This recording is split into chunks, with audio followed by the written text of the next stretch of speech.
comprehensive subject, so obviously I can't cover it all just in this one little vignette here, but certainly if you have other specific things you want addressed, we can look at that, doing that in the future. So everybody loves the miracle of birth. It's great. Everybody likes to see either humans or puppies or cats or horses being born. And I've heard many times in the exam room that, hey doc, we just want to breed them one time so the kids can see the puppies be born. And I would encourage you to find other ways to see puppies or kittens be born instead of breeding animals that maybe shouldn't be bred. So think about that. And you can also look at some of the videos that have been attached here, like Muffy's puppies and all the other dogs that have shown births here, and realize that none of those animals were bred just to be videoed. They were bred because either it was accidental in a stray, that type of thing, in a shelter dog, or because they were purebred dogs and they were meant to be bred because they were good dogs. So anyway, responsible breeding, very important. And usually only purebred dogs that have gone through a number of checkups for their health should be bred. Dog gestation period is about 63 days plus or minus 5 days is kind of the rule of thumb. I'm not going to talk much about cats, but just so you know, their gestation period is about the same. It's about 65 days plus or minus 5. When I refer to gestation period, that means from the time that they have conceived until they birth the puppies or kittens. Litter size can be hugely variable, anything from a singleton puppy, which would be 1, up to some of these larger breeds can have like 13 puppies. So I would say the average is more like 3 to 7 puppies, you know, depending on the size of the dog and the breed. So how can you tell if a dog is pregnant? Well, first of all, you may have witnessed the breeding, and hopefully if you're breeding responsibly, you did witness it and you know what days the dogs were bred. So in those cases, you can feel pretty secure that you've got an animal that's been bred.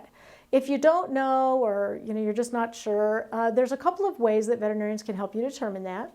There is a hormonal test, and I actually haven't done that one very often, but there is a pregnancy test for dogs, and I believe they have to be around 30 days for that one. I don't know how commonly it's used unless you go to a reproductive doctor.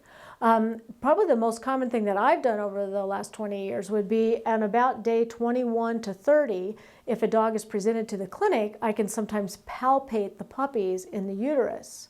And this is kind of obviously a time-honored technique that isn't always successful and does have some dependency on the veterinarian and their skill at palpating. But that is something you can consider doing. Ultrasound is a great way to look for puppies. Again, they probably need to be about 21 days pregnant to feel good about what you're seeing on ultrasound. However, that's a great tool because you can see how many puppies and how large they are. So that's a good way to do it. We can also x-ray dogs to see if they're pregnant, and they usually have to be at least 45 days so that we can see some skeletal structures of the puppies. Before that time, the bone isn't calcified, and so you can't really see the puppies. But that can also be valuable in trying to determine how many puppies are present and how large they are. So basically there's a number of different things you can do to determine if they're pregnant.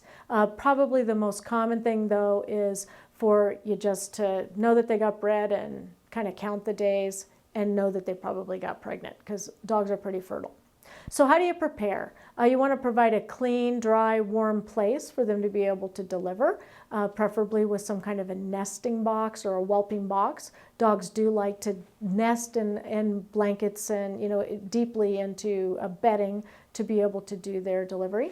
It's a good idea to increase the foods that they're eating by about 25% during pregnancy, and it may even have to be higher during the lactation period. One thing you can do to help determine the date, when it gets within about 2 weeks, you can monitor the body temperature of your pet just by using a rectal thermometer.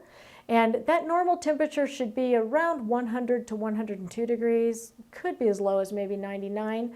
But right before whelping, usually within 24 hours of whelping, that temperature will drop to about 96, 97 degrees.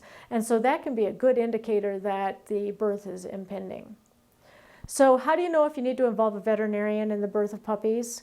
Most deliveries are uneventful, so that's the good news. Usually vets don't have to get involved. But if you see, before the day of delivery, if you're seeing abnormal discharge or maybe signs of illness in a dog, won't eat, won't drink, lethargic, that type of thing, that would be a reason to take them in. If the temperature has dropped and you're already beyond the 65 days and that temperature has dropped and it's been more than 48 hours, that might be a reason to have the dog checked out. If you see a pet that's actively pushing for more than 30 minutes and they haven't produced a puppy, you need to call the vet or get right to an emergency clinic. Now, if they have off and on signs of labor, then that's not quite as critical. But if that's happening for more than 2 hours, another good reason to call the vet. More than 4 hours between puppies, if you know for sure that there are more to come. Now, sometimes there can be big lapses there, but certainly if the dog is showing any indication that she's in discomfort and hasn't produced a puppy within 4 hours, then I would call the vet.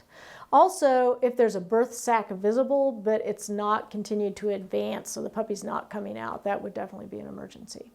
So after the birth, any signs of illness in that first 24, 48-hour period or even up to a week, puppies can fade very quickly. So if you notice that one isn't nursing, they're very susceptible to hypothermia, which is being too cold, and to hypoglycemia.